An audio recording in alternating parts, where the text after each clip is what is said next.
जय हिंद। एक बार फिर से स्वागत है आपका अपने लॉ परिवार लॉ जी भाई रोहित में। मैं एडवोकेट रोहित शर्मा आपका स्वागत करता हूं आपके लॉ परिवार में। तो ये आज थोड़ा हम टेस्ट पढ़ाएंगे, ठीक है? क्योंकि देखिए अभी हम आईपीसी पढ़ रहे थे, सीआरपीसी पढ़ रहे थे, एविडेंस पढ़ रहे थे, ठीक है ना। लेकिन मैंने देखा है कि अक्सर लोग जो माइनर एक्ट होते हैं उनसे बहुत दूर होते हैं ना। जैसे इक्विटी हुआ, एसआरए हुआ, आपका ट्रस्ट हुआ, ईजमेंट हुआ या पार्टनरशिप हुआ, क्योंकि छोटे छोटे एक्ट हैं, ठीक है ना। लेकिन अब क्या आपने देखा होगा ज़्यादातर मेंस के एग्जाम में माइनर से ज़्यादा क्वेश्चन पुटअप किए जा रहे हैं। क्यों किए जा रहे हैं? क्योंकि ज़्यादातर देखिए फोकस जो बच्चों का होता है वो माइनर्स की तरफ कम होता है, वो मेजर एक्ट की तरफ ज़्यादा होता है। क्योंकि कोई बच्चा होगा वो सिर्फ मेजर पढ़ेगा, चाहे वो अपने जब लॉ कर रहा होता है उस पीरियड में पढ़े या अपनी प्रिपरेशन के टाइम पे पढ़े, किसी भी टाइम पे पढ़ेगा, वो क्या करता है मेजर लॉ पे ज़्यादा एक्टिव रहता है अपेक्षा माइनर की, ठीक है। तो आज देखिए माइनर का जो एक्ट आज हम जो माइनर में लेकर आए हैं वो है ट्रस्ट एक्ट, जिसको बोलते हैं हम न्यास अधिनियम 1882।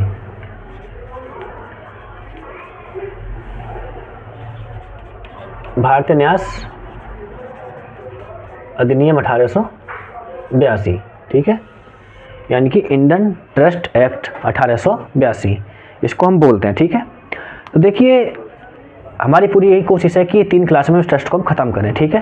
पहले हम ये जानेंगे ट्रस्ट में हमको पढ़ना क्या क्या है, ठीक है ना। तो इस हिसाब से मैंने देखिए चार्ट बनाया है कि हमको ट्रस्ट में क्या क्या पढ़ना है, क्या जहाँ से हमारे प्रिय मेंस के लिए क्वेश्चन बन सकते हैं, ठीक है।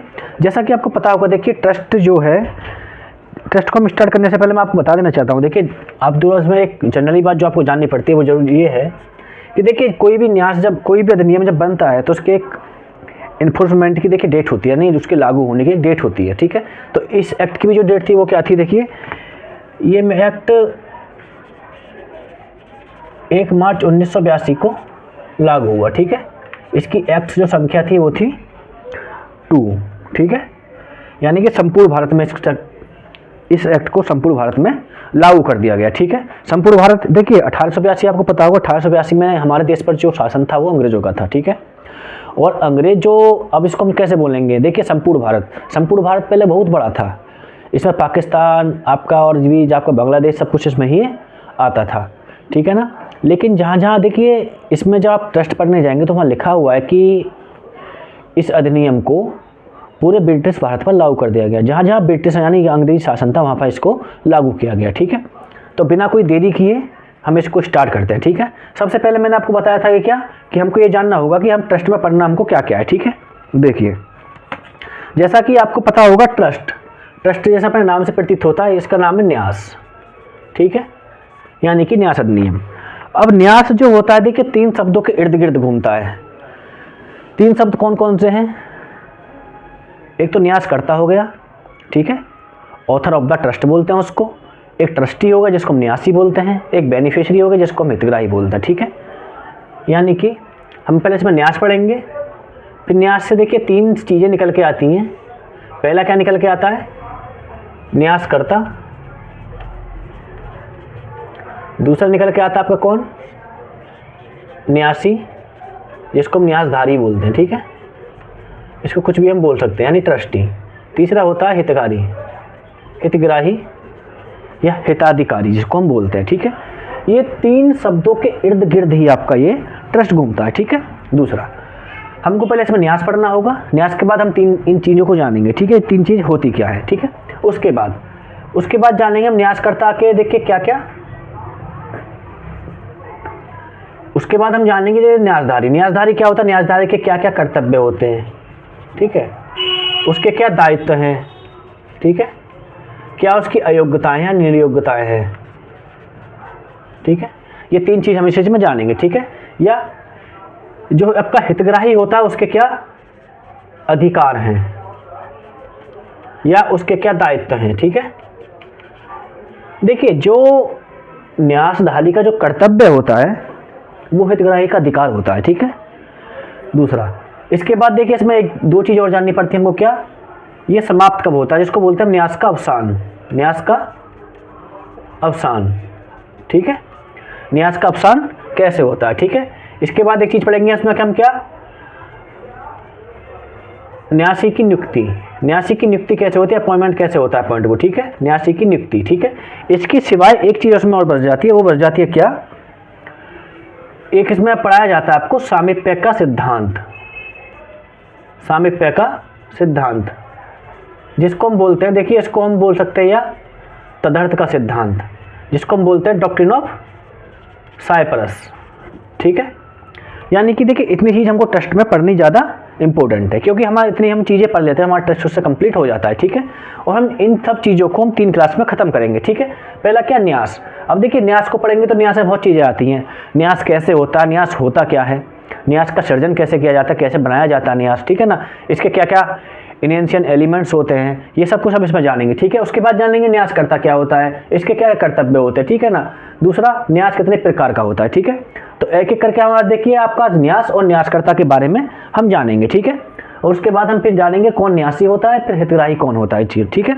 तो आइए इसको स्टार्ट करते हैं। इसको मैं मिटा देता हूँ, आप चाहें तो इसका स्क्रीनशॉट ले सकते हैं, ठीक है। तो इतना आपने जान लिया होगा। पहले हम क्या पढ़ेंगे, न्यास। न्यास होता क्या है, इतनी चीज़ हमको, इतने टॉपिक इसमें हमको ये पढ़ना है। कौन कौन से टॉपिक पढ़ने हैं, न्यासकर्ता पढ़ना, न्यासी पढ़ना, न्यासधारी। न्यासी के क्या कर्तव्य होते हैं, इनके क्या दायित्व बताए गए हैं, क्या क्या इनकी योग्यताएं होती हैं, ठीक है। उसके बाद हितग्राही। अब देखिए यहाँ पे एक छोटी सी चीज़ और इंक्लूड कर देता हूँ मैं। वो क्या इंक्लूड कर देता हूँ, देखिए कि जैसे मान लीजिए अब मैंने बताया न्यासधारी कर्तव्य। देखिए न्यासधारी के जो कर्तव्य दिए गए हैं वो कहाँ तक दिए गए हैं,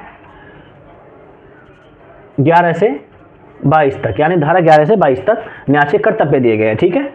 अब इसके दायित्व कहाँ दिए गए, देखिए 23 से लेकर 30 तक इसके क्या दिए गए, दायित्व दिए गए, ठीक है। अब बात करूँ मैं इसकी योग्यताओं की। अयोग्यता यानी नियोग्यता, यानी जिन कामों को न्यासी नहीं कर सकता है वो क्या होती है, उसकी नियोग्यता होती है, मतलब उसको वो कार्य नहीं करना चाहिए, नहीं उन कार्यों को वो कर सकता है, ठीक है। वो कहाँ से क्या तक दी गई है, वो आपका 46 से 54 तक, ठीक है। यानी कि एक न्यासी शब्द को हम पढ़ते हैं तो देखिए वहाँ से कितना सेक्शन कवर हो जाता है, 11 से 22 देख लीजिए कितना सब सेक्शन हो गया, यानी 11 से 30 तक, 11 से 30 तक आपका सीधा 20 सेक्शन बैठता है, ठीक है। उसके बाद 46 से 54, यानी कि आपके 8 से 10 सेक्शन ये बैठता है, यानी कि आपके मान लीजिए पूरा हो गया आपका कितना 20 और 30, मतलब लगभग 30 सेक्शन हमारे न्यासी से संबंधित हैं। तो 30 सेक्शन हमारा कौन सा शब्द खत्म कर देता है, न्यासी। यह न्यासदारी होता है हमारे, ये पूरा 30 सेक्शन अकेले इसी के बारे में बताते हैं, क्या इसके कर्तव्य हैं, क्या इसके अधिकार हैं, दायित्व हैं, क्या इसकी नियोग्यताएं हैं, ठीक है। जैसा कि 11 से 22 तक इसके कर्तव्य दिए गए, दायित्व इसके 23 से 30 तक में दिए गए, अयोग्यताएं इसकी 46 से 54 में दी गई हैं, ठीक है। अभी हम शुरुआत में जान रहे हैं कि हमको क्या क्या पढ़ना है ट्रस्ट के अंदर। देखिए मैं आपको एक एग्जाम्पल बताऊँ, आप सोच रहे होंगे कि क्लास स्टार्ट नहीं किया है इतनी देर से, ये क्या क्या बकवास करे जा रहा है, ठीक है। देखिए बकवास कुछ नहीं कर रहा हूँ मैं, आपको इतना जरूर बता देना चाहता हूँ, किसी चीज़ को पढ़ने से पहले उसके बारे में हमको जानना बहुत ज़्यादा आवश्यक होता है। जैसा कि आपने देखिए महाभारत में सुना होगा कि एक अभिमन्यु जो अर्जुन के पुत्र थे, वो जब चक्रव्यूह में घुसना तो जानते थे लेकिन निकलना नहीं जानते थे, ठीक है। और वो क्या किए, चक्रव्यूह में घुस गए, चक्कर वो तोड़ के अंदर घुस तो गए लेकिन निकलने नहीं गए, और जब निकल नहीं पाए तो वो वहाँ पे मारे गए, ठीक है। तो देखिए किसी भी चीज़ में घुसने से पहले निकालने का रास्ता आपको पता होना चाहिए, चाहे आप जुडिशरी के क्षेत्र में उतरते हैं, चाहे IAS करते हैं, क्या कोई बंडे एग्जाम की तैयारी करते हैं, जब आप किसी चीज़ में उतरते हैं तो आपको उसको पता होना चाहिए कि ये चीज़ है क्या, इसमें क्या क्या आता है, क्या क्या हमको पढ़ना है। क्योंकि देखिए एग्ज़ाम निकालने की 3 चीज़ बहुत ज़्यादा इंपॉर्टेंट हैं। एग्ज़ाम निकालने के लिए आपको 3 चीज़ बहुत ज़्यादा जरूरी मतलब आपको याद रखनी है, ठीक है। क्या क्या रखनी है, पहला आपको ये रखना है कि हमको पढ़ना क्या है, ठीक है। दूसरा, हमको कौन कौन सी बुक से पढ़ना है। तीसरा, कहाँ से कहाँ तक पढ़ना है, ठीक है। मतलब ये 3 चीज़ किसी भी एग्ज़ाम को निकालने के लिए बहुत ज़्यादा इंपॉर्टेंट है। कौन सी किताब पढ़नी है, कहाँ से कहाँ तक पढ़ना है, और क्या क्या पढ़ना है। ये 3 चीज़ जिस बच्चे को पता होगी वो बच्चा हमेशा, विश्वास करिए, वो एग्ज़ाम में कभी फेल होने के चांस उसके बहुत ज़्यादा कम होंगे। क्योंकि मैं देखता हूँ, देखिए बहुत बच्चे एग्ज़ाम में कूद जाते हैं लेकिन उनको पता नहीं होता कि हमको पढ़ना क्या है, कैसे पढ़ना है। मतलब वो पढ़ते जाते हैं कि ठीक है ना, कुछ चीज़ें लिमिट में पढ़ी जाती हैं, ठीक है ना। तो वही मैं आपको बता रहा हूँ, ट्रस्ट में आपको पढ़ना क्या, इतनी चीज़ें आपको ट्रस्ट में पढ़नी है। न्यास पढ़ना, न्यासकर्ता पढ़ना है, न्यासधारी पढ़ना है, हितग्राही पढ़ना है, हितग्राही का अधिकार दायित्व इनके पढ़ने हैं, न्यास का अवसान कैसे समाप्त होता है, ये न्यासी की नियुक्ति कैसे की जाती है, और आपके डॉक्ट्रिन ऑफ साइप्रस यानी तदर्थ का सिद्धांत आपको पढ़ना है, ठीक है। अब इसको मैं मिटाता हूँ, इसका आप स्क्रीनशॉट ले लीजिएगा, ठीक है।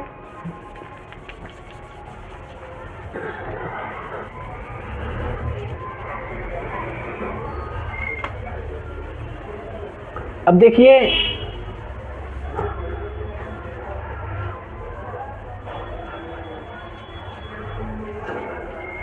अब शब्द है इसमें न्यास, ठीक है, पहले जानेंगे न्यास को। न्यास होता क्या है, देखिए न्यास को अगर मैं पहले देखिए, न्यास को परिभाषित किया गया है धारा 3 में, यानी कि आपका इंडियन ट्रस्ट एक्ट 1882 की धारा 3 में यानी सेक्शन 3 में न्यास को परिभाषित किया गया है। ठीक है, लेकिन उसको पढ़ने से पहले मैं आपको बता देना चाहता हूँ ट्रस्ट होता क्या है।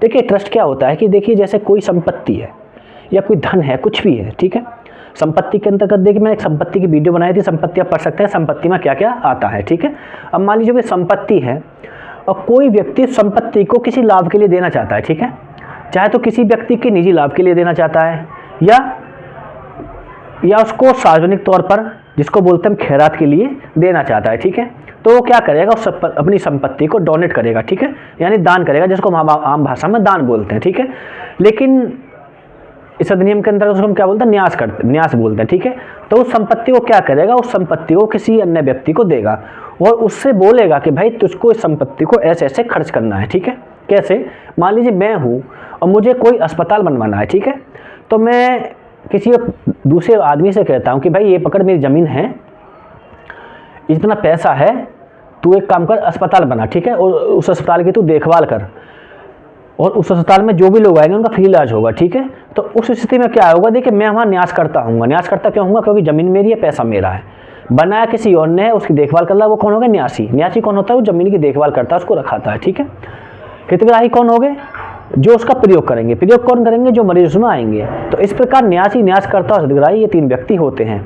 एक एग्जाम्पल और समझ सकते हैं, मान लीजिए अपने गाँव में हैं और मान लीजिए आप ही हैं और आप क्या करते हैं, ट्रस्ट करते हैं। ठीक है, ट्रस्ट क्या करते हैं कि मान लीजिए आपका बहुत ज़्यादा पैसा है, नंबर 2 का कमा लिया कहीं से, कैसे भी कमा लिया, और आप चाहते हैं कि इस पैसे को मैं कहीं पे जाके क्या करूं, दान कर दूं। ठीक है, तो आपने क्या किया, अपने गांव में मंदिर बनवाया या मस्जिद बनवाई, अस्पताल बनवाया, विद्यालय बनवाया। ठीक है ना, तो उन लोगों का फ़ायदा दूसरे लोगों को हो जाएगा। ठीक है ना, तो वो क्या होता है, वो ट्रस्ट होता है एक तरह से। ठीक है, तो ट्रस्ट आपकी समझ में आ रहा हो कैसे ट्रस्ट होता है। ठीक है, आप भी ट्रस्ट कर सकते हैं, करना चाहें तो कर लीजिए, आपके पास पैसा होना चाहिए करने के लिए। ठीक है, अब देखिए, अब पढ़ेंगे हम कि न्यास। न्यास को परिभाषित किया गया है। देखिए न्यास को जो परिभाषित किया गया है,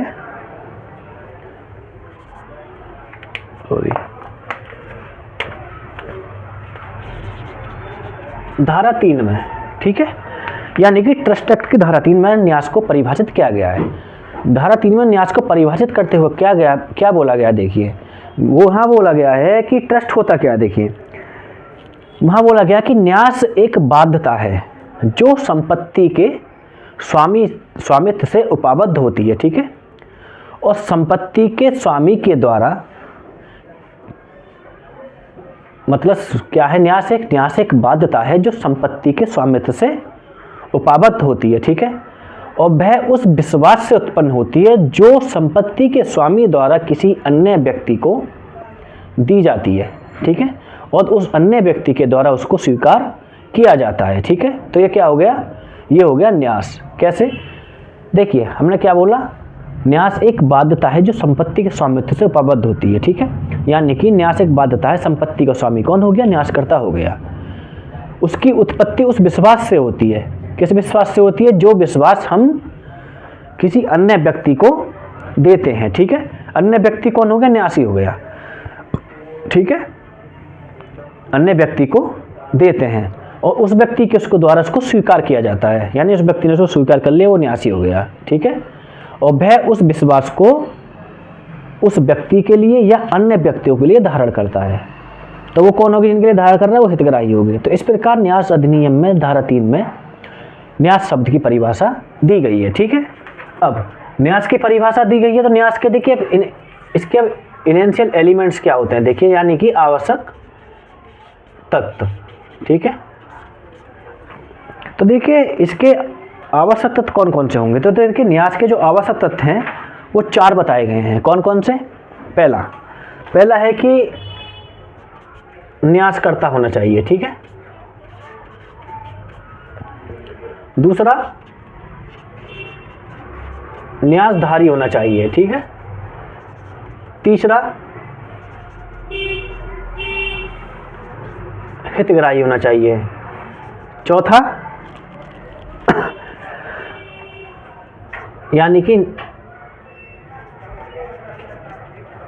न्यास संपत्ति यानी विषय वस्तु। ठीक है, और देखिए इसमें एक 5वां और जोड़ लेते हैं, वो कौन सा है, विधिपूर्ण उद्देश्य। विधिपूर्ण उद्देश्य, ठीक है। यानी कि न्यास आपने समझा, न्यास होता क्या है। अब न्यास के जो इनेंशियल एलिमेंट्स हैं, यानी कि उसके जो आवश्यक तत्व हैं, वो कौन कौन से हैं। पहला न्यासकर्ता होना चाहिए, उसके जरूरी है, न्यासधारी, हितग्राही। इन 3 शब्दों को मैं बार बार आपको बता रहा हूँ कि ये 3 शब्द ही आपके न्यास के इर्द गिर्द घूमेंगे, ठीक है। अब जो भी पढ़ेंगे यहाँ पे ये तीनों शब्द आपको हमेशा सुनाई देंगे, क्योंकि इन्हीं 3 शब्दों के इर्द गिर्द पूरा ये न्यास अधिनियम घूमता है, ठीक है। तो पहला क्या है कि न्यासकर्ता, ठीक है। अब न्यासकर्ता को देखिए धारा 7 में परिभाषित किया गया है, ठीक है, जहां बताया गया है कि जो व्यक्ति न्यास में अपनी संपत्ति को समर्पित करता है वह व्यक्ति न्यासकर्ता कहलाता है, ठीक है।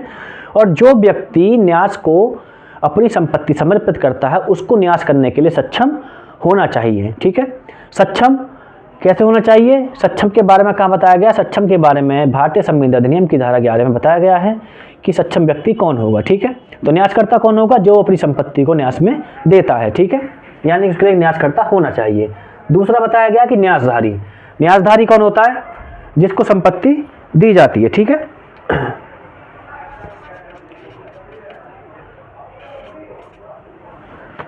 देखिए धारा 9 जो परिभाषित करती है वो न्यासधारी को परिभाषित करती है, ठीक है। धारा 10 देखिए न्यासधारी कौन होता है, जैसे मैंने आपको परिभाषा बताई थी कि उसकी उत्पत्ति उस विश्वास से होती है जो संपत्ति के स्वामी द्वारा किसी अन्य व्यक्ति को दी जाती है, ठीक है। अब ये न्यासकर्ता जो न्यास का सर्जन कर रहा है वो न्यास के सर्जन करके संपत्ति किसको दे रहा है, वो न्यासधारी को दे रहा है, ठीक है। अब न्यासधारी की परिभाषा ऐसे प्रकार दी गई है, न्यासधारी वह व्यक्ति होता है जो न्यास में किए गए विश्वास को स्वीकार करता है, ठीक है, जिसको संपत्ति अंतरित की जाती है। न्यासी के लिए शर्त यह है कि उसको सक्षम होना चाहिए और उसके द्वारा न्यास को स्वीकार किया जाना चाहिए, और जो उसकी स्वीकृति है वो स्वतंत्र होनी चाहिए, ठीक है। स्वतंत्र सहमति कौन सी होती है, स्वतंत्र सहमति वो होती है 2 धारा 14 में बताई गई है भारतीय संविधान अधिनियम के में, ठीक है। यानी वो प्रतिपीड़न, असमय कसर, दुरुपदेशन या कपट के द्वारा प्राप्त की नहीं की जानी चाहिए, ठीक है। यानी कि न्यासधारी को क्या होना चाहिए, न्यासधारी को उस स्वामित्व को स्वीकार करने के लिए, उस विश्वास को स्वीकार करने के लिए उसकी जो सहमति है वो स्वतंत्र होनी चाहिए, ठीक है। उसके बाद होता है हितग्राही। हितग्राही कौन होता है, देखिए हितग्राही वह व्यक्ति होता है जिसको संपत्ति, जिसके लाभ के लिए न्यासधारी संपत्ति को धारण करता है, ठीक है। न्यासकर्ता जिसके लाभ के लिए अपनी संपत्ति न्यास में देता है, और न्यासी जिस संपत्ति को धारण करता है किसके लिए, हितग्राही के लिए, ठीक है। अब इसको देखिए एग्जाम्पल से समझेंगे। मान लीजिए एक व्यक्ति है जिसका नाम है ए, ठीक है। अब वो बी नामक व्यक्ति को 50 लाख रुपए देता है और बोलता है कि इसमें 50 लाख से आप क्या करेंगे, सी नामक लड़की की पढ़ाई का खर्चा उठाएंगे, ठीक है। और वो सी जो बी होता है वो इस बात को स्वीकार कर लेता है, ठीक है 50 लाख मुझको दीजिए, मैं उसका सी नामक लड़की का पढ़ाई का खर्चा उठाऊंगा। अब होता क्या, जैसे ही पढ़ाई उसकी पूरी हो जाती है तो ये क्या होता है, ये न्यास होता है, ठीक है। ये किस प्रकार का न्यास, एक तरह से निजी, एक इसको बोलते हैं एक तरह से निजी न्यास, ठीक है ना। तो उसमें देखिए क्या हुआ, अब वहीं पे देखिए एक बात और जोड़ दी जाए, अगर ए बी से बोले कि ये लीजिए 50 लाख रुपए और इसे अस्पताल बनवाइए और अस्पताल में क्या होगा, सभी लोगों का इलाज होगा, तो ये हो गया खैराती न्यास, ठीक है। तो इसी प्रकार क्या होता है, न्यास होता है, ठीक है। न्यासकर्ता कौन होते हैं, न्यासकर्ता वही व्यक्ति होते हैं जो न्यास को संपत्ति में मतलब नहीं समर्पित करते हैं, जो संपत्ति जिनको धारित करते हैं वो न्यासधारी होते हैं, और जिनके लाभ के लिए संपत्ति दी जाती है वो कौन होते हैं, हितग्राही होते हैं, ठीक है। हितग्राही को अधिनियम की धारा कहाँ 9 में परिभाषित किया गया है, ठीक है। दूसरा, अब देखिए इसकी जो चौथी जो आवश्यक शर्त है या इनेंशियल एलिमेंट्स है वो क्या है, वो ये है कि न्यास की विषय वस्तु। जो न्यास की विषय वस्तु है वो कैसी होनी चाहिए, देखिए न्यास की जो विषय वस्तु है वो चल अचल कैसी भी संपत्ति होती है, लेकिन जिस संपत्ति का न्यास किया जा रहा है उसको अस्तित्व में होना चाहिए, यानी कि जो भविष्य की संपत्ति होती हैं यानी भावी संपत्ति जिनको बोलते हैं, उन संपत्तियों का न्यास नहीं किया जा सकता है। यह संपत्ति ऐसी नहीं होनी चाहिए जिसका अंतरण संपत्ति अंतरण अधिनियम की धारा 6 के अंतर्गत ना किया जा सके, ठीक है। यानी कि विषय वस्तु कैसी होनी चाहिए, विषय वस्तु ऐसी होनी चाहिए जिसका अंतरण किया जा सके, ठीक है। अगर उसका मतलब अंतरण नहीं किया जा सकता है तो क्या होगा,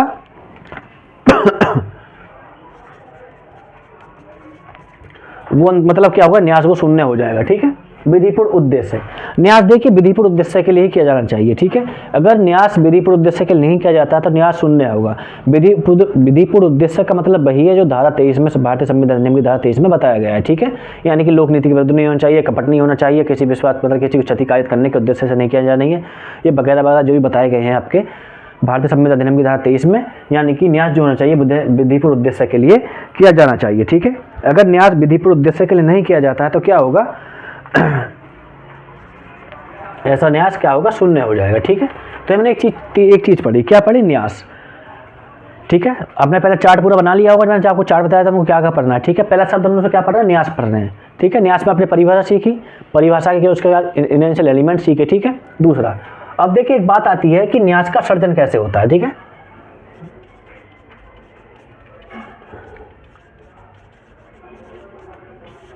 यानी न्यास बनता कैसे है।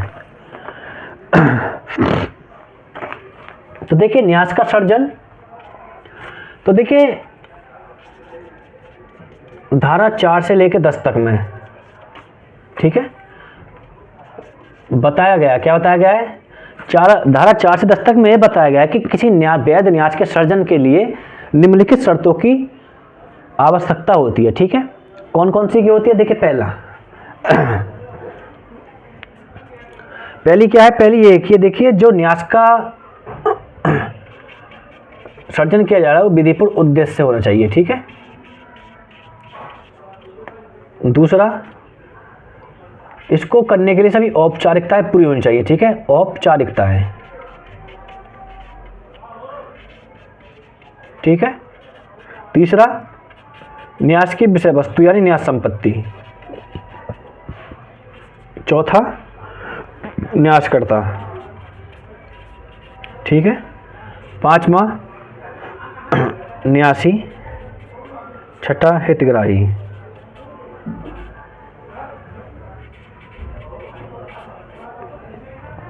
ठीक है।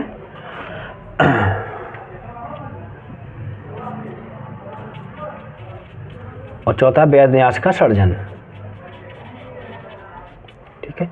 यानी कि वैध न्यास का सर्जन करने के लिए हम कौन कौन सी आवश्यकता जरूरी हैं, देखिए उसके लिए कुछ आवश्यक शर्तें बताई गई हैं, ठीक है, जिनका प्रावधान धारा 4 से 10 तक में किया गया है, ठीक है। 3 में आपने क्या पढ़ा, 3 में पढ़ा आपने न्यास की परिभाषा पढ़ी, ठीक है। न्यास की क्या परिभाषा होती है, क्या क्या उसके इनेंशियल एलिमेंट्स है, ठीक है। अब हम पूछे कि एक न्यास का जब सर्जन करते हैं, एक न्यास को हम जब बनाते हैं तो उसके लिए हमें कौन कौन सी चीज़ों की आवश्यकता पड़ती है, ठीक है। तो उसके लिए धारा देखिए 4 से 10 तक में बताया गया है कि जब हम किसी वैध न्यास का सर्जन करेंगे तो हमको 4 चीज़ें आवश्यक हैं। पहली क्या है कि जो न्यास होना चाहिए वो विधिपूर्ण उद्देश्य के लिए होना चाहिए, ठीक है। विधिपूर्ण उद्देश्य का मतलब मैंने आपको पीछे भी बताया था, जब इनेंशियल एलिमेंट्स बताए थे उसमें बताया था कि विधिपूर्ण उद्देश्य का मतलब वही है जो भारतीय संविधान अधिनियम की धारा 23 में बताया गया है, क्या कि उसको विधि के विरुद्ध नहीं होना चाहिए, ठीक है।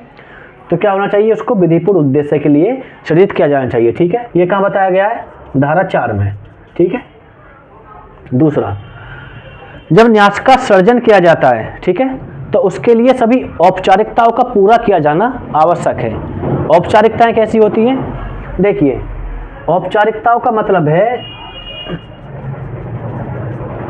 अगर मान लीजिए न्यास अगर स्थावर संपत्ति का किया जा रहा है, ठीक है, यानी कि स्थावर संपत्ति का अगर न्यास किया जा रहा है तो उसके लिए उसको पंजीकृत और हस्ताक्षरित होना चाहिए, ठीक है।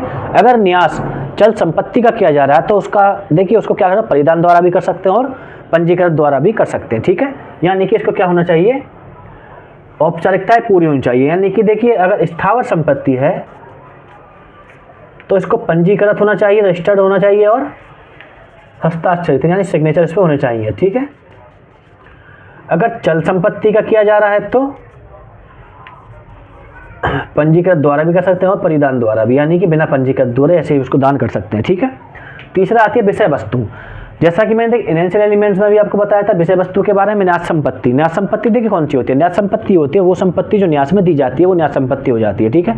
आपने कोई पैसा या कोई जमीन उठा के उसका न्यास कर दिया था, वो न्यास संपत्ति कहलाएगी, ठीक है। उसी को हम विषय वस्तु बोलते हैं। जैसा कि आपको पता होगा विषय वस्तु चल या चल दोनों प्रकार की संपत्ति हो सकती हैं, लेकिन जिन संपत्ति को न्यास में लाया जाता है उन संपत्ति पर क्या होना चाहिए, उस व्यक्ति का स्वामित्व होना चाहिए, उस व्यक्ति को कब्जे में होना चाहिए जो उनका न्यास का सर्जन कर रहा है, यानी न्यासकर्ता के पास उसका स्वामित्व होना चाहिए। दूसरा, वह संपत्ति अंतरण अधिनियम की धारा 6 के अंतर्गत नहीं आनी चाहिए, ठीक है। धारा 6 में क्या बताया गया है टीपीए की, में टीपीए की धारा 6 में ये बताया गया है कि ऐसी संपत्ति जो अंतरित नहीं की जा सकती है, ठीक है। उसके बाद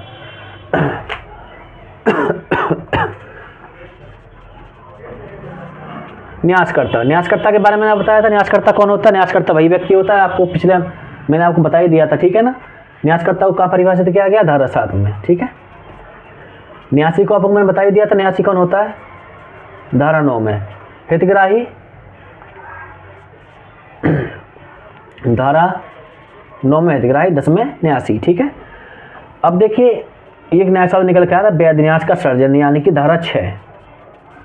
तो देखिए धारा 6 वैध न्यास का सर्जन के बारे में बताती है। क्या बोलती है? ये बोलती है कि देखिए वैध, जैसा कि मैंने बताया कि न्यास के सर्जन के लिए क्या क्या आवश्यक है, यानी कि विधिपूर्ण उद्देश्य होना चाहिए, औपचारिकताएं पूरी होनी चाहिए, विषय वस्तु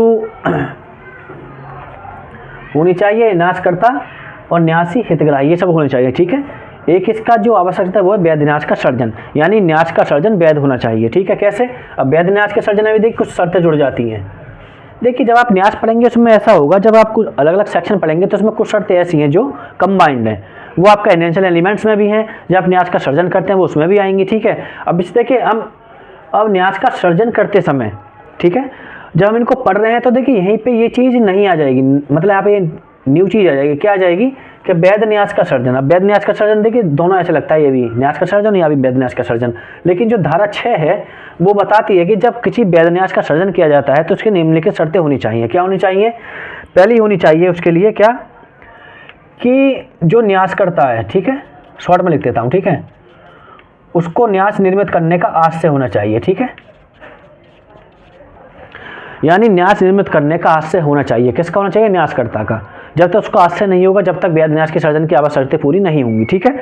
दूसरा होना चाहिए क्या, उसका उद्देश्य होना चाहिए, न्यास करने का उसका उद्देश्य होना चाहिए, विधिपूर्ण उद्देश्य, ठीक है। ये दो देखिए ये शर्त क्या होती है, ये शर्त एक तरह से यहाँ भी मैच करती है, यहाँ भी मैच करती है, ठीक है। तीसरा क्या है? हितग्राही होना चाहिए, ठीक है। चौथा न्यास संपत्ति, ठीक है। पांचवा अंतरण। तो देखिए वैध न्यास का सर्जन, यानी कि हम क्या पढ़ रहे हैं, न्यास का सर्जन कैसे किया जाता है। न्यास के सर्जन के लिए निम्नलिखित आवश्यक शर्तें हैं, ठीक है। कौन कौन सी है? धारा 4 से 10 तक में बताई गई है, ठीक है। पहला क्या है? विधिपूर्ण उद्देश्य होना चाहिए, औपचारिकताएं पूरी की जानी चाहिए, यानी कि उसके लिखित पढ़ित जो भी होती है वो आपको पूरी करनी पड़ेगी, ठीक है। विषय वस्तु, विषय वस्तु न्यास संपत्ति कोई भी हो सकती है, चल किसी प्रकार की, ठीक है। यह मैंने आपको बताया था स्थावर संपत्ति के न्यास कैसे किया जाएगा, चल का कैसे किया जाएगा, ठीक है। न्यास करता होना चाहिए, न्यासी भी होना चाहिए, हितग्राही भी होना चाहिए, ठीक है। ये 3 शब्द आपके न्यास में आगे पीछे घूमते रहेंगे, ठीक है। उसके बाद वैध न्यास का सर्जन। वैध न्यास का सर्जन क्या है? धारा 6 में बताया गया है कि उसके लिए न्यासकर्ता का निर्मित करने का आशय होना चाहिए, न्यास का एक उद्देश्य होना चाहिए, विधिपूर्ण उद्देश्य होना चाहिए, उसके लिए हितग्राही होना चाहिए, ठीक है। न्यास संपत्ति होनी चाहिए और न्यास संपत्ति का अंतरण किया जाना चाहिए। अगर इसमें से कोई भी शर्त पूरी नहीं होती है तो वह वैध न्यास का सर्जन नहीं होगा। जब आप यूडीसी का मेंस का एग्जाम देंगे, चाहे एमपी दें या बिहार दें या यूपी दें, तो वहाँ प्रॉब्लम बन के आती है, ठीक है। मैं प्रॉब्लम दे देता है कि ऐसे ऐसे एक व्यक्ति ने अपनी संपत्ति ऐसे हस्तांतरित करी, ठीक है, और उसने उस बात में ये बोला कि आपको ये करना है, ठीक है। तो आपको वहाँ चेक करना पड़ेगा ये शर्तें पूरी हो रही हैं कि नहीं हो रही हैं। फिर वहाँ पूछता है कि न्यास का सर्जन हुआ कि नहीं हुआ। अगर नहीं होता है तो ये शर्तें ही आपको बताएंगे कि वहाँ वैध न्यास का सर्जन होगा कि नहीं होगा, ठीक है। उसके बाद अब देखिए न्यास के सर्जन के बाद 2 चीज़ और निकल के आती है, ठीक है। पहला क्या, इसको देखिए थोड़ा स्क्रीनशॉट ले लीजिए, मैं तो इसको मिटा रहा हूँ, ठीक है ना। आपको साइड में थोड़ा बता दूंगा।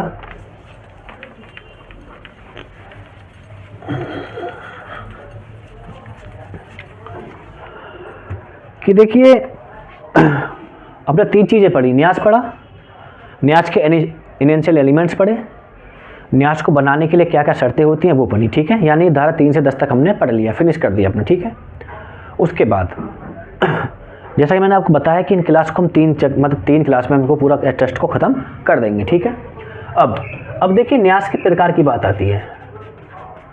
अभी सिर्फ हम एक ही शब्द पढ़ रहे हैं, क्या पढ़ रहे हैं? न्यास, ठीक है। इसके बाद हम अगला शब्द पढ़ेंगे न्यासधारी। न्यासधारी जब शब्द पढ़ेंगे तो न्यासधारी अकेला ऐसा एक शब्द है जो कम से कम लगभग 30 सेक्शनों को कवर करके चलता है, ठीक है।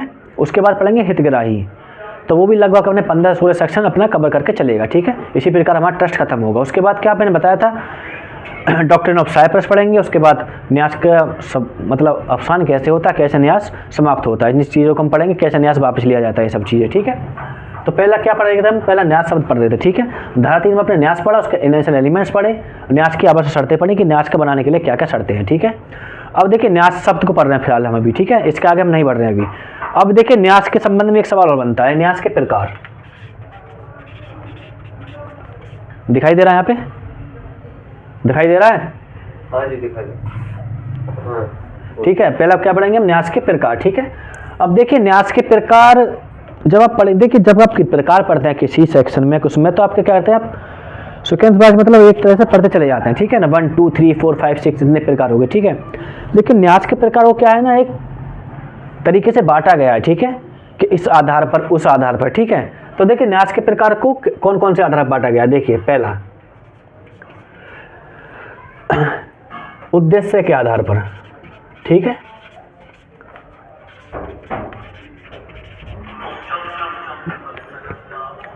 दूसरा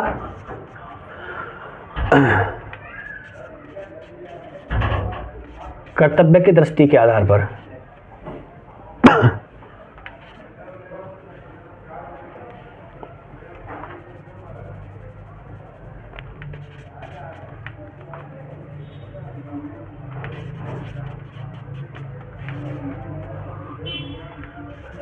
तीसरा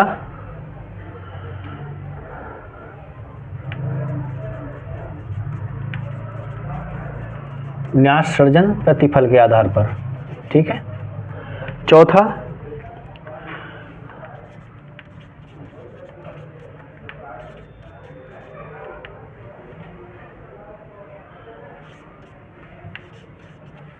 सृजन रीति के आधार पर, ठीक है।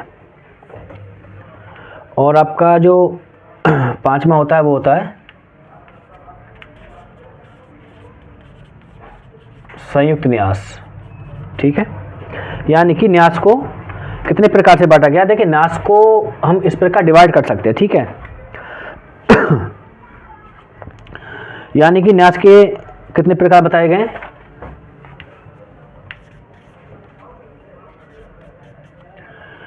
अब देखिए बात आती है उद्देश्य के आधार पर। देखिए उद्देश्य के आधार पर न्यास दो प्रकार का होता है, कौन कौन सा होता है, पहला होता है निजी न्यास, ठीक है। दूसरा होता है खैराती न्यास, यानी कि उद्देश्य के आधार पर न्यास कितने प्रकार का हो गया, उद्देश्य के आधार पर न्यास दो प्रकार का हो गया, ठीक है। दूसरा आता है कि कर्तव्य की दृष्टि से, तो देखिए कर्तव्य की दृष्टि के आधार पर भी न्यास कितने प्रकार का है, दो प्रकार का होता है, कौन कौन सा, साधारण न्यास और विशिष्ट न्यास, यानी सिंपल और स्पेशल, ठीक है। विशिष्ट न्यास यानी स्पेसिफिक न्यास, ठीक है। अब आता है देखिए न्यास सृजन प्रतिफल के आधार पर, तो न्यास सृजन प्रतिफल के आधार पर भी न्यास कितने प्रकार का, दो प्रकार का होता है, कौन कौन सा होता है, इसको बोलते हैं हम समूल्य न्यास, ठीक है। और दूसरा होता है स्वैच्छिक न्यास, ठीक है। और देखिए न्यास सृजन रीति के आधार पर न्यास बहुत कितने प्रकार का होता है, देखिए न्यास सृजन रीति के आधार पर न्यास लगभग 6 प्रकार का होता है, ठीक है। कौन कौन सा होता है, देखिए पहला होता है अभिव्यक्त न्यास, ठीक है। दूसरा कौन सा होता है, दूसरा होता है उपलक्षित न्यास। तीसरा कौन सा होता है, परिलक्षित न्यास, ठीक है। चौथा कौन सा होता है, परिणामी न्यास, ठीक है। पांचवा प्रार्थनात्मक न्यास, प्रार्थनात्मक, ठीक है। छठा होता है गुप्त न्यास, ठीक है। यानी न्यास सृजन रीति के आधार पर न्यास कितने प्रकार का हो गया, 6 प्रकार का हो गया, ठीक है। उसके बाद पता है संयुक्त न्यास, नहीं संयुक्त न्यास के आधार पर न्यास कितने प्रकार का होता है, एक होता है निष्पादित न्यास, थोड़ा इसको नीचे लिखते हैं, ठीक है।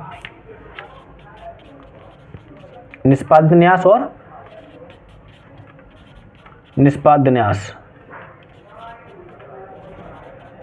ठीक है। तो देखिए न्यास कितने प्रकार का होता है। देखिए न्यास को हम इस प्रकार से डिवाइड कर सकते हैं। देखिए उद्देश्य के आधार पर न्यास 2 प्रकार का होता है, कर्तव्य की दृष्टि से, यानी कि पहले हम 5 अपने पॉइंट बनाएंगे, ठीक है। उद्देश्य के आधार पर, कर्तव्य की दृष्टि के आधार पर, न्यास सर्जन प्रतिफल के आधार पर, न्यास सर्जन रीति के आधार पर और संयुक्त न्यास के आधार पर, ठीक है। अगर मैं बोलूं उद्देश्य के आधार पर न्यास कितने प्रकार का होता है, देखिए उद्देश्य के आधार पर न्यास कितने प्रकार का होता है, 2 प्रकार का, निजी न्यास और खैराती न्यास, ठीक है। और कर्तव्य की दृष्टि से न्यास कितने प्रकार का होता है, देखिए कर्तव्य की दृष्टि से जो न्यास होता है वो कितने प्रकार का होता है, कर्तव्य की दृष्टि से न्यास 2 प्रकार का होता है, साधारण न्यास और विशिष्ट न्यास, ठीक है। और न्यास सर्जन प्रतिफल के आधार पर न्यास 2 प्रकार का होता है, कौन सा, समूल्य न्यास और स्वैच्छिक न्यास, ठीक है।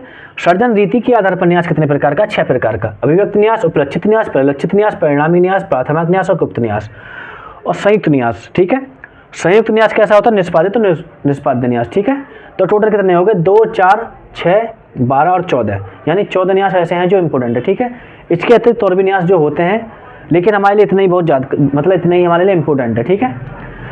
तो देखिए हम एक करके समझेंगे निजी न्यास क्या होता है, ठीक है। तो देखिए निजी न्यास वो होता है जब किसी व्यक्ति विशेष के लिए कोई न्यास किया जाता है, ठीक है। यानी कि ये न्यास कैसा होता है, किसी व्यक्ति विशेष के लिए न्यास किया जाता है, ठीक है। जब किसी व्यक्ति विशेष के लिए कोई न्यास किया जाता है तो वो क्या होता है, वो निजी न्यास होता है, ठीक है। अब निजी न्यास और खैराती न्यास, देखिए खैराती न्यास क्या होता है, खैराती न्यास ऐसा होता है कि जब किसी सामान्य जन के लिए, ठीक है, या यानी कि एक सामान्य तौर पर जो न्यास का सर्जन किया जाता है सामान्य उद्देश्य के लिए, ठीक है। जैसा कि मैंने आपको पीछे एक एग्जांपल बताया था कि मान लीजिए एक नामक व्यक्ति है, यानी आप ही मान लीजिए आप हैं, ठीक है। आपने क्या किया, अपने दोस्तों की ज़मीन दी और उससे बोला कि एक काम करना, मेरे बाद इस मतलब ज़मीन के पैसे से जो पैसा आए मेरी बेटी की पढ़ाई कराना, ठीक है। तो ये तो हो गया निजी न्यास। अब वो मैं वहाँ पे वो आपसे बोल दे कि इससे जो पैसा आया, ज़मीन को बेच के जो पैसा है उससे क्या करना है, कि अस्पताल बनाना और उस अस्पताल में सभी गरीबों का इलाज होना चाहिए, ठीक है। ये क्या हुआ, ये खैराती न्यास हो गया, ठीक है। तो यानी कि इस उद्देश्य के आधार पर न्यास कितने प्रकार का हो गया, 2 प्रकार का हो गया, ठीक है। निजी न्यास हो गया और खैराती न्यास हो गया, ठीक है। अब देखिए कर्तव्य दृष्टि के आधार पर, कर्तव्य दृष्टि के आधार पर देखिए न्यास 2 प्रकार का होता है, ठीक है। कौन कौन सा होता है, एक तो होता है साधारण न्यास, ठीक है, और एक होता है विशिष्ट न्यास। अब साधारण न्यास क्या होता है, साधारण न्यास होता है कि जब न्यासकर्ता ने न्यास का सर्जन किया हो लेकिन उसने यह स्पष्ट नहीं किया है कि न्यास की कर्तव्य की दृष्टि क्या होगी, यानी कि न्यासकर्ता ने न्यास का सर्जन तो कर दिया लेकिन उसने ये नहीं बताया कि न्यासी का कर्तव्य क्या होगा, ठीक है ना। जैसे न्यास ने बता दिया कि तुझको हॉस्पिटल बनाना है, ठीक है। अब लेकिन यह न्यासकर्ता ने बताया नहीं कि तुझे करना क्या, उसने संपत्ति उसको हस्तांतरित कर दी, तो ठीक है। तो साधारण न्यास कैसे होगा, जैसे मान लीजिए ए है और उसने कोई संपत्ति सी के लाभ के लिए दी, ठीक है, संपत्ति सी के लाभ के लिए दी, अब उसने ये नहीं बताया कि संपत्ति पे सी के मतलब कैसे खर्च किया जाना है, ठीक है। तो यहाँ पे क्या होगा, यहाँ पे एक तरह से क्या हो जाएगा, ये साधारण न्यास हो जाएगा, ठीक है। अब बात करें विशिष्ट न्यास की, तो विशिष्ट न्यास क्या होता है कि देखिए जब न्यासकर्ता न्यासी को कोई विशिष्ट कार्य करने के लिए कोई संपत्ति दे देता है, ठीक है, तो वहाँ विशिष्ट न्यास कहलाता है। कैसे, जैसे कि मैंने अभी बताया था आपको, मान लीजिए उसने बोल दिया कि भाई तुझको क्या करना है, इस पैसे को बेच करके तुझको हमारे बच्चे के काम में लगाना है, ठीक है। तो यह क्या हो गया, विशिष्ट न्यास हो गया, ठीक है। विशिष्ट न्यास के बाद आता है देखिए न्यास सर्जन प्रतिफल के आधार पर, यानी कि समूल्य न्यास। समूल्य न्यास को बोलते हैं ट्रस्ट ऑफ वैल्यू, ठीक है। ट्रस्ट ऑफ वैल्यू क्या होती है, देखिए जब मान लीजिए न्यास करता है, ठीक है। अब न्यासकर्ता ने क्या किया कि मान लीजिए कोई संपत्ति है और उसने न्यासी को संपत्ति दे दी और उससे बोला कि भाई देखिए इससे जो ऐसे देखिए ऐसे समझिए थोड़ा, जैसे कि आपको समझ में आ रहा होगा, देख प्रतिफल, प्रतिफल आपने समझा ही होगा, प्रतिफल आपने कॉन्ट्रैक्ट में पढ़ा होगा, ठीक है। इसका मतलब ये है कि मान लीजिए कोई न्यास करता है, जब कोई अपनी संपत्ति किसी को देता है, ठीक है, और उसके बदले में उससे कुछ लेता है, तो उसको क्या बोलते हैं, उसको बोलते हैं न्यास सर्जन के मतलब प्रतिफल के आधार पर समूल्य न्यास, ठीक है। कैसे, मान लीजिए मैंने किसी व्यक्ति को 500 रुपये उधार दिए, ठीक है, और वह व्यक्ति मेरे पैसे नहीं लौटा रहा है, तो मैं उस व्यक्ति से बोलूँगा भाई एक काम कर, तू किसी अन्य व्यक्ति को पैसे दे दे, ठीक है, यानी कि अपने 500 रुपये जो उधार लिए मुझसे उसके संबंध में न्यास का सर्जन कर दे। कैसे कर दे, कि तू मेरा दोस्त है, इसको एक काम कर, जो मैंने तुझे उधार दिया है इसको कुछ पैसे दे दे, ठीक है, कि भाई तू इन पैसों को मुझको दे देना, न्यास का सर्जन कर दे, तो मैं तुझको क्या करूँगा 5% की कमी कर दूंगा तेरे उधार में, ठीक है। तो उसने क्या किया, 500 रुपये उस व्यक्ति को दे दिए, किसको दे दिए, दूसरे व्यक्ति को, तो उसने न्यास का सर्जन कर दिया मेरे उधार के संबंध में। अब होता क्या है, देखिए जो मैंने 5% की कमी करी है वही उसके लिए क्या है, प्रतिफल है। ठीक है, उसके लिए मैं अलग से प्रतिफल नहीं दूंगा। जो मैंने उधार में उसके 5% की जो कटौती कर दी है वही मेरा प्रतिफल होगा। उसके बदले में उसने क्या किया, उसके न्यास का सर्जन कर दिया मेरे कर्ज को चुकाने के लिए। ठीक है, तो उसको बोलते हैं ट्रस्ट ऑफ वैल्यू यानी कि समूल्य न्यास। ठीक है, समूल्य न्यास के बाद आता है स्वैच्छिक न्यास। देखिए, एक ऐसा न्यास जिसमें जो न्यासकर्ता होता है न्यासी से किसी प्रकार का प्रतिफल नहीं लेता। ठीक है, और अपनी संपत्ति ऐसे ही दे देता है। ठीक है, मान लीजिए दो मित्र हैं, मान लीजिए आप दो मित्र हैं, आपने क्या किया, कोई संपत्ति खरीदी और बिना किसी मतलब के अपने दोस्त के नाम कर दी, तो उसको क्या बोलेंगे, उसको स्वैच्छिक न्यास बोलेंगे। ठीक है, उसमें कोई उसको मतलब एक तरह से क्या कोई हितग्राही उसका कोई वो नहीं दिया जाता है, मतलब उसको कोई करने के लिए कार्य का तुझको ये करना वो करना, बस ये हुआ उसने संपत्ति ली अपने दोस्त के नाम कर दी बिना किसी मतलब के, तो वो हो जाएगा आपका स्वैच्छिक न्यास। ठीक है, अब आता है देखिए सर्जन रीति के आधार पर न्यास।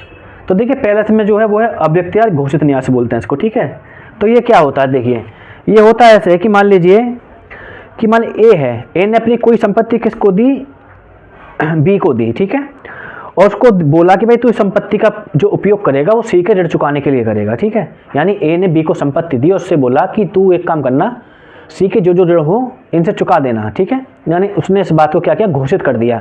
यानी जब वो न्यास करते समय किसी चीज़ को घोषित कर दें कि हम तुमको ये काम करना, तो वो चीज़ क्या कहलाएगी, वो चीज़ कहलाएगी आपका घोषित या अभिव्यक्त न्यास। ठीक है, अब घोषित या अभिव्यक्त न्यास के बाद जो आता है, देखिए आपका अगला आता है कौन सा,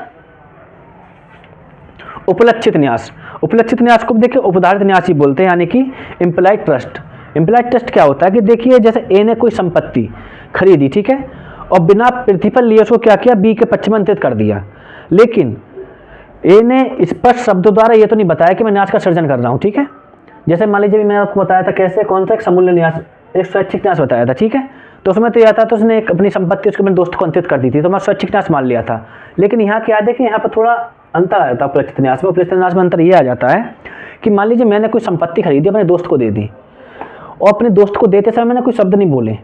ठीक है, लेकिन वहाँ पे मैंने कुछ ऐसी चीज़ उसमें लिख दी संपत्ति में अंतरित करते हुए कि मैं संपत्ति किसको दे रहा हूँ, अपने दोस्त को दे रहा हूँ इस काम के लिए, वो अपने लिए मतलब इसको इस प्रकार उपयोग कर सकता है। तो उस दरमियान क्या होगा, वो एक तरह से उपलक्षित न्यास में परिवर्तित हो जाएगा। ठीक है, अगर मैं उस बारे में कुछ नहीं बोलता हूँ तो वो क्या होगा, वो आपका क्या होगा, वो एक तरह से आपका समूल्य न्यास हो जाएगा। ठीक है, इसके बाद कौन सा आता है आपका परिलक्षित न्यास, जिसको बोलते हैं हम अनवायक न्यास भी बोलते हैं। ठीक है, यानी कॉन्स्ट्रक्टिव न्यास, वैल्यू। तो ये देखिए क्या होता है, ये ऐसा न्यास होता है कि मान लीजिए एक व्यक्ति है और दूसरे व्यक्ति को क्या करता है कि अपने, मान लीजिए एक व्यक्ति है, एक व्यक्ति ने क्या किया, एक व्यक्ति पर बहुत सारी संपत्ति थी। ठीक है, उसने क्या बोला दूसरे व्यक्ति को, भाई तू एक काम कर, मेरी संपत्ति की वैल्यू 5 लाख रुपए है, तो इस संपत्ति को 10 लाख में बेच दे। ठीक है, यानी तू इस व्यक्ति संपत्ति को क्या करे, 10 लाख में बेच दे। तो वो व्यक्ति बोलता भाई एक काम कर, तेरी संपत्ति में 10 लाख में तो बेच दूंगा, लेकिन इस संपत्ति को तू मेरे पक्ष में हस्तांतरण कर दे, यानी मुझको ट्रांसफर कर दे, मैं तुझको बेच के इसका पैसा दे दूंगा। ठीक है, तो उस स्थिति में कौन सा न्यास होता है, उस स्थिति में जो न्यास होता है वो होता है आपका परिलक्षित न्यास, यानी कि अनवायक न्यास इसको हम बोलते हैं। ठीक है, यानी कॉन्स्ट्रक्टिव न्यास भी इसको हम बोलते हैं, कॉन्ट्रास्टिव वैल्यू, यानी कोई संपत्ति किसी को बेचने के लिए हमने दे दी, उसके पक्ष में ट्रांसफर कर दी। जैसे मान लीजिए अगर एक साधारण भाषा में इसको समझा जाए, जैसे आप ज़मीन खरीदने जाते हैं। ठीक है, जब आप ज़मीन खरीदने जाते हैं तो आपको प्रॉपर्टी डीलर मिलता है, तो प्रॉपर्टी डीलर बोलता है भाई संपत्ति कोई सी भी ले लो, उसमें सब संपत्ति मेरी है। ठीक है, वो संपत्ति खुद इसकी नहीं होती है, वो सिर्फ मेरा कमीशन खाता है, लेकिन वो क्या करता है कि जो मालिक होता है ज़मीन का, वो उसको अधिकार दे देता है कि भाई तू संपत्ति को इतने बेच दे, इतने बेचेगा तो मैं तुझको इतना कमीशन दे दूंगा। ठीक है, तो उस मामले में क्या होता है, देखिए इस मामले में परिलक्षित न्यास या अनवायक न्यास इसको बोलते हैं, यानी कि कॉन्स्ट्रक्टिव इसको वैल्यू बोलते हैं। ठीक है, उसके बाद देखिए होता है परिणामी न्यास। देखिए परिणामी न्यास कैसे होता है, परिणामी न्यास ऐसे होता है कि जब मान लीजिए जिस उद्देश्य के लिए न्यास सर्जित किया जाता है। ठीक है,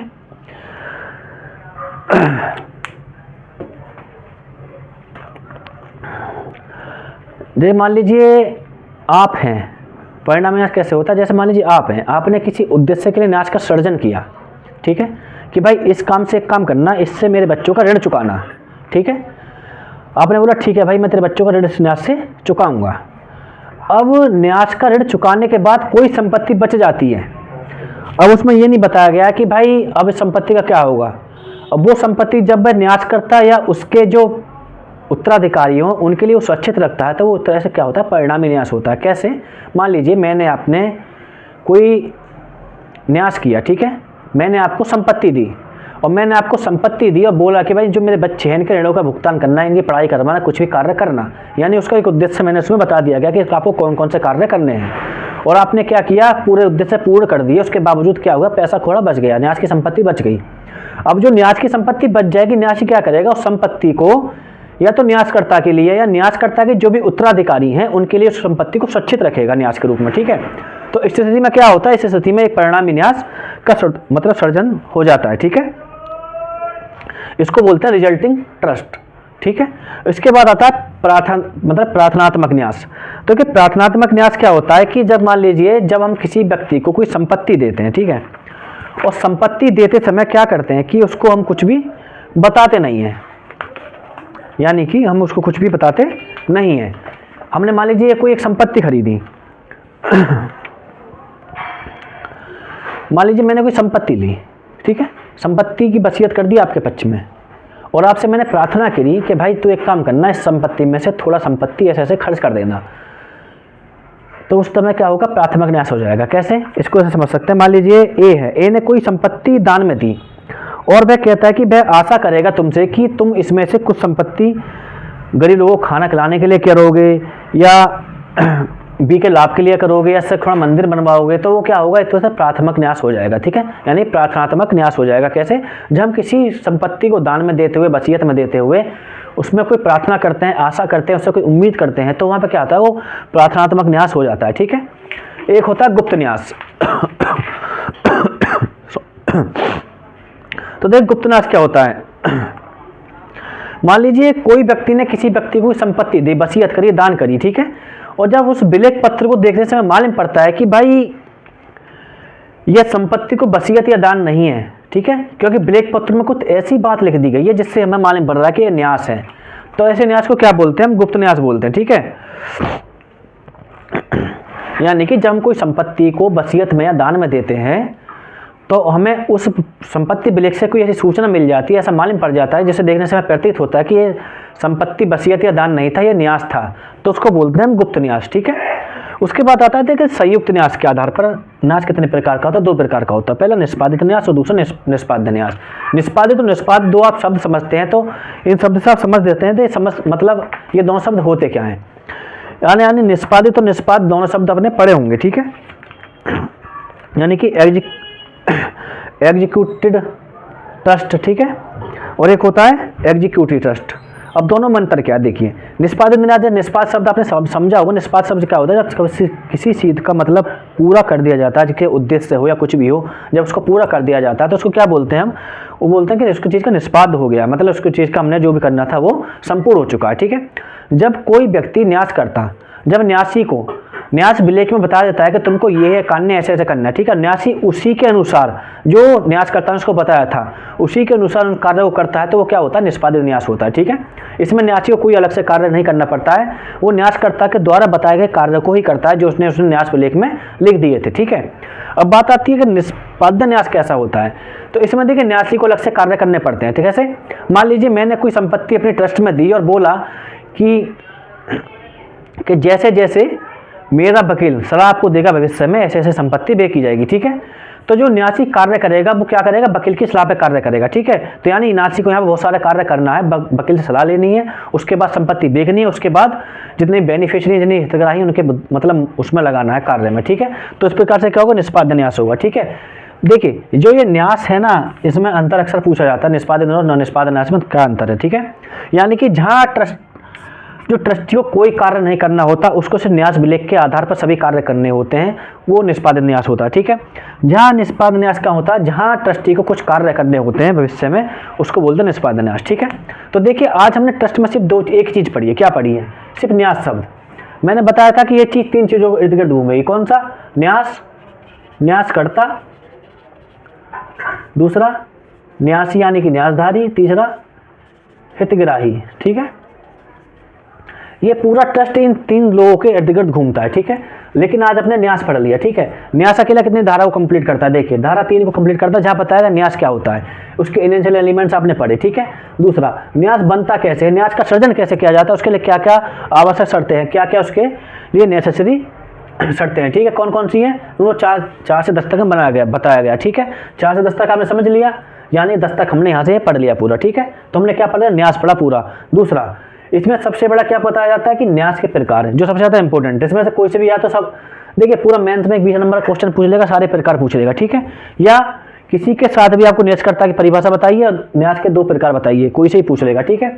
यानी कि न्यास क्या होता है, न्यास के क्या आवश्यक तत्व हैं, न्यास का सर्जन कैसे होता है, न्यास कितने प्रकार का होता है, ठीक है। हमने सिर्फ एक चीज़ पढ़ी है, क्या पढ़ी है? न्यास।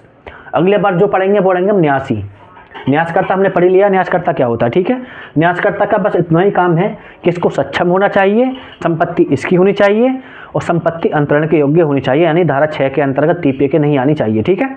सक्षम, धारा 11 कॉन्ट्रैक्ट एक्ट के अंतर्गत तो सक्षम होना चाहिए, ठीक है। न्यासकर्ता का बस इतना ही काम है, उसके बाद से कोई काम नहीं है, ठीक है। इसके बाद जो हम टॉपिक पढ़ेंगे कल, वो पढ़ेंगे न्यासी। न्यासी देखिए मैंने आपको बताया था, न्यासी लगभग आपके 30 धारा को कवर करता है अकेला, क्योंकि सबसे ज़्यादा जो न्यास घूमता है पूरा न्यासी के इर्द गिर्द घूमता है। न्यासी एक ऐसा व्यक्ति है, अगर न्यासी जो 30 धारा को कवर करता है ट्रस्ट एक्ट के अंतर्गत, ठीक है। यानी कि जिसमें बताया गया 11 से 22 में क्या बताया गया, इसके कर्तव्य, 23 से 30 तक में इसके दायित्व बताए गए हैं, 46 से 54 में इसकी नियोक्ताएं बताई गई हैं, ठीक है। उसके बाद आता है हितग्राही। हितग्राही क्या होता है? हितग्राही भी लगभग 15 से 16 धाराओं को कवर करता है। जो न्यासी के कर्तव्य होंगे वही हितग्राही के क्या होंगे? अधिकार होंगे, ठीक है ना। यानी कि जिसको कर्तव्य, जिस ड्यूटी बताई गई है वो इसका राइट है, यानी हितग्राही के जो हितग्राही के राइट है वही न्यासी के ड्यूटी है, ठीक है। उसके बाद देखिए इसमें 2 टॉपिक हम अलग से पढ़ते हैं। कौन सा? डॉक्ट्रिन ऑफ साइप्रस, यानी तदर्थ का सिद्धांत, इसको सामीप्य का सिद्धांत बोलते हैं, ठीक है। उसमें भी एक प्रकार का न्यास बताया गया है कि जब न्यास कैसे है, उसको हम बाद में समझेंगे, उसके बारे में चर्चा नहीं करेंगे। इसके अलावा हमको एक टॉपिक और पढ़ना है 77 से लेके 79 तक, यानी न्यास कैसे समाप्त किया जा सकता है, ठीक है। एक टॉपिक और पढ़ेंगे इसमें क्या, कि जब कोई न्यासी नहीं रहता तो नए न्यासी की नियुक्ति कैसे की जाती है।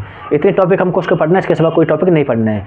वीडियो की शुरुआत में मैंने आपको चार्ट बताया था कि कौन कौन से चार्ट हमको इतने पढ़ना है, कौन कौन से सेक्शन पढ़ने हैं, उस हिसाब से हमको टेस्ट पूरा तैयार करना है। अगर इतना टेस्ट आप तैयार करते हैं तो विश्वास करिए आपका प्री मेंस का, आप MP जुडिस दे रहे हैं, आप बिहार दे रहे हैं, आप UP दे रहे हैं, कोई भी स्टेट का आप जुडिस देंगे तो आपका कोई भी क्वेश्चन नहीं छूटेगा प्री और मेंस के पर्पज से, ठीक है। तो आज ये देखिए फर्स्ट क्लास थी, फर्स्ट क्लास में आज हमने न्यास समझा था। इसके बाद हम समझेंगे नेक्स्ट क्लास में जो भी होगा, ठीक है। मिलते हैं नेक्स्ट वीडियो में, धन्यवाद।